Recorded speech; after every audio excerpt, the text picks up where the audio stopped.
السلام علیکم ورحمۃ اللہ وبرکاتہ۔ رمضان المبارک کا مہینہ یہ سمجھ لیجیے کہ مکمل ہو گیا اور ہو سکتا ہے کہ آج چاند رات ہو جائے۔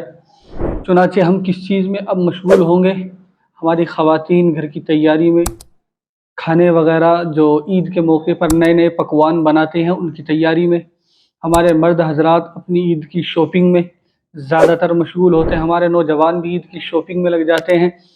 لیکن ہمیں یہ معلوم نہیں ہوتا کہ رمضان المبارک کا مہینہ مکمل ہو رہا ہے اور عیدین، چاہے وہ عید الفطر ہو یا عید الاضحیٰ ہو، ان میں سے جو ایک رات آتی ہے یہ بڑی اہم ہوتی ہے، جو آخری رات آتی ہے یہ بڑی اہم ہوتی ہے، اور یہ اتنی اہم ہوتی ہے کہ حضور اکرم صلی اللہ علیہ وسلم رمضان المبارک میں جب آپ اعتکاف کرتے اور چنانچہ چاند رات ہو جاتی تو آپ صلی اللہ علیہ وسلم چاند رات کے بعد بھی گھر نہیں جاتے اور آپ مسجد میں ہی رہتے اور پوری رات عبادت کرتے آپ، اور اس کے بعد آپ صلی اللہ علیہ وسلم صبح عید کی نماز پڑھنے کے لیے مسجد میں سے ہی جاتے تھے۔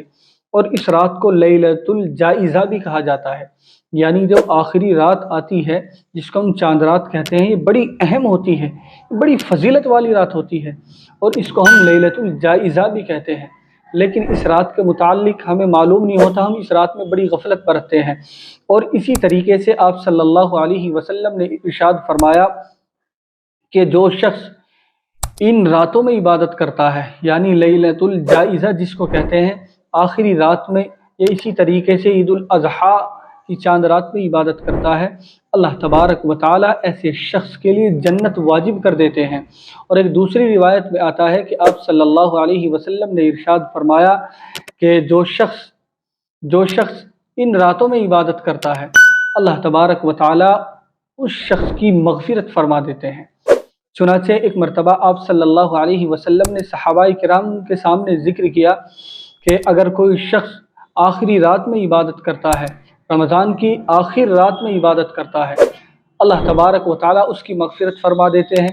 تو صحابہ کرام نے عرض کیا کہ اللہ کے نبی صلی اللہ علیہ وسلم، کیا وہ رات شب قدر ہے؟ آپ نے فرمایا نہیں، شب قدر نہیں، بلکہ جس رات کو لیلۃ الجائزہ کہتے ہیں، یعنی چاند رات، آخری رات، اس رات میں اگر کوئی عبادت کرتا ہے اللہ تبارک و تعالیٰ اس کی مغفرت فرما دیتے ہیں۔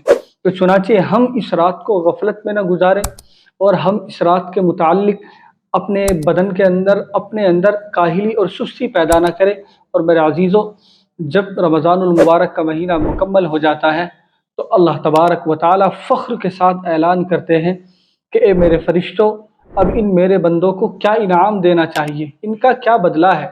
چنانچہ فرشتے عرض کرتے ہیں کہ اے ذات باری تعالیٰ، جب کسی مزدور کی مزدوری مکمل ہو جائے تو اس کو اس کی مزدوری دے دی جائے، اس کو اس کا بدلہ عطا کر دیا جائے۔ تو اللہ تبارک و تعالیٰ فرماتا ہے کہ اے میرے فرشتوں، تم گواہ رہنا، میں نے اپنے بندوں کی مغفرت کر دی۔ میرے بندوں نے روزہ رکھا، میں نے ان کی بھی مغفرت کر دی۔ جن میرے بندوں نے راتوں میں میرے لیے جاگے، میرے لیے عبادت کری، مجھ سے مانگا، میرے سامنے جھکے، میں نے ان اپنے تمام بندوں کی مغفرت کر دی ہے۔ تو چنانچہ اعلان ہوتا ہے کہ جاؤ اے میرے بندے، بخشے، آپ اپنے گھر لوٹ جاؤ۔ اللہ تبارک و تعالیٰ عید کے دن یہ فرشتوں کے ذریعے سے، یہ فرشتوں کو اعلان کر کے آپ فرما رہے ہیں کہ میں نے اپنے بندوں کی مغفرت کر دی ہے۔ تو ہم اس رات میں اللہ سے خوب عبادت کریں، اللہ میں نے اتنے روزے رکھے، میں نے تراویح پڑھی، میں نے قرآن پڑھا، مجھ سے جو کوتاہیاں غلطیاں ہو گئی ہیں اللہ ان کو معاف فرما دے، اے اللہ ان کوتاہیوں غلطیوں کو آپ معاف فرما دے۔ اللہ تبارک و تعالیٰ سے رو رو کر، گڑ گڑا کر خوب دعا مانگے، خوب دعا کرے۔ تو چنانچہ اس رات میں بھی ہم عبادت کا اہتمام کریں، اپنے اندر سستی اور کاہلی پیدا نہ کرے کہ جیسے ہی رمضان المبارک کا مہینہ گیا اب مقتدیوں کو امام تلاش کرتا ہے، کہاں مقتدی ہیں۔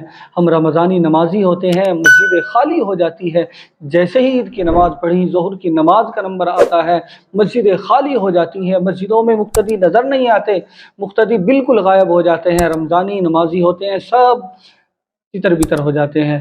تو ہم نے رمضان المبارک میں جس طرح نمازوں کی پابندی کری، اسی طرح سے ہم عام دنوں میں بھی اپنے آپ کو نمازوں کا پابند رکھیں، نمازوں کا اہتمام کریں۔ مجھے امید ہے کہ یہ کچھ باتیں میں نے جو آپ کے سامنے آخری رات کے متعلق کہی ہیں، یہ کچھ باتیں آپ کی سمجھ میں آ گئی ہوگی۔ آپ ہماری اس کلپ کو ضرور شیئر کیجیے۔ اگر آپ نئے ہیں تو ہمارے چینل کو ضرور سبسکرائب کیجیے۔